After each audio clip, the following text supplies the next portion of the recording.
এবার কাকদ্বীপে নকল আধার তৈরির চক্র। হাসপাতালে প্রসূতি মায়ের নথি জমা দেওয়ার পর বিষয়টি সামনে আসতেই পুলিশে অভিযোগ জানিয়েছে হাসপাতাল কর্তৃপক্ষ।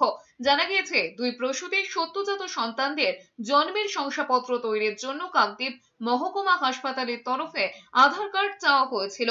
অভিযোগ, পরিবারের তরফে আধার কার্ড জমাও দেওয়া হয়, তাতেই সন্দেহ হয় হাসপাতাল কর্তৃপক্ষের।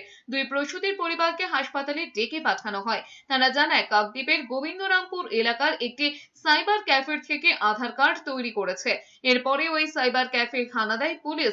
সেখান থেকে বেশ কিছু নথি, কম্পিউটার বাজেয়াপ্ত করেছে পুলিশ।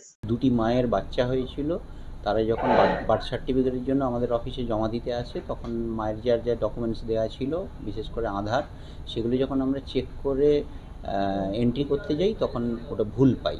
তখন আমরা এটা নিয়ে কোয়ারি করতে বলেছে যে ওনারাই চেঞ্জ করেছেন কোনো এক জায়গা থেকে।